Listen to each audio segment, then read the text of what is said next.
யாரெல்லாம் கிருஷ்ண பக்தர்களாக இருந்து கொண்டு தன்னுடைய குழந்தைன்னு கிருஷ்ணனை கருதுறாளோ, நாம குழந்தைன்னு நினைக்கிறோமோ இல்லையோ, அப்புறம் கிருஷ்ணன் நம்மள அம்மான்னு ஏத்துன்றானா. அதனாலதான் பெரியாழ்வார் இங்க தாய் மகிழன் போடல, தாயர் ப்ளூரல் பன்மையில போட்டார். எல்லா அம்மாக்களும் மகிழ சந்தோஷப்படும்படியாக யாரெல்லாம் கிருஷ்ணனை தங்கள் குழந்தைன்னு நினைச்சாலோ எல்லாரையும் மகிழ்விக்கும்படி நடந்துட்டான். இவன் கம்பீரமா தளர்நடை நடந்தானோ இல்லையோ, இந்த தோரணைய பார்த்ததுமே சகட்டாசுரன், திருநாவர்த்தாசுரன், அகாசுரன், பகாசுரன், வத்சாசுரன், கபிதாசுரன், பிரலபாசுரன், தேனுகாசுரன், அரிஷ்டாசுரன், யோமாசுரன் இருக்கிறவன்லாம் அச்சோச்சோ நடையே இந்த நடக்கிறானே, இவன் அடிச்சா எப்படி அடிப்பானோன்னு இப்பவே எல்லாம் வீக் ஆயிட்டாலாம், தளர்ந்து போயிட்டாலாம் தான் ஒன்னார் தளர. எங்க கிருஷ்ணன் இருக்கானே, அவன் நடந்தாலே போதும், அவன் எதுக்கடா சண்டை போடணும், அவன் நடந்த வேகத்துக்கே எல்லாரும் பயந்துட்டா.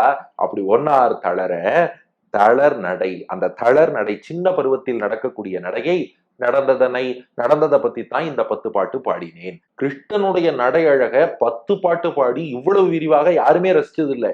அப்படி விரிவாக பாடிய இந்த பாசுரங்களை உரைக்க வல்லார், யாரெல்லாம் சொல்ல வல்லார்களோ, யாரெல்லாம் கேட்கிறார்களோ, யாரெல்லாம் சொல்கிறார்களோ, யாரெல்லாம் சிந்திக்கிறார்களோ அவர்களுக்கு பலன் 4வது அடியில சொல்ல போறார். தாழ் பணியும், அவன் தாழ் திருவடிகளை பணிந்து வழங்கக்கூடிய மக்களை பெறுவர்களே.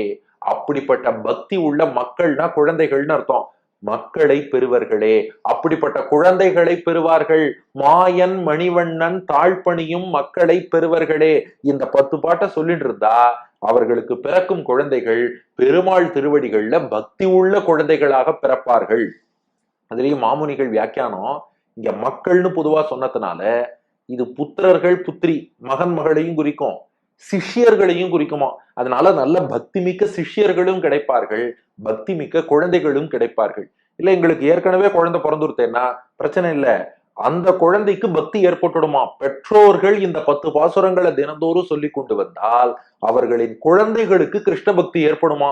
கிருஷ்ண பக்தி ஏற்பட்டு குழந்தைகளும் கிருஷ்ணா நடந்துவான்னு இந்த பாட்டை சொல்லி அவளும் கூப்பிட ஆரம்பிச்சிருவாளாம். அதனால இந்த தளர்நடை 10 பாசுரங்களுக்கு மட்டும் சிறப்பான பலன் பெரியாழ்வார் சொல்லியிருக்கார்.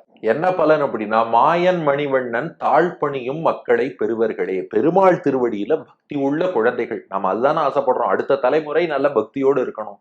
இந்த 10 பாசுரங்களை நாம சொல்லின்னு வருவோம், குழந்தைகள் காதலையும் கொஞ்சம் படும்படியாக செய்வோம். பட்டுட்டாலே பக்தி அவர்களுக்கு பொங்கி வருங்கிறதான் பலன்.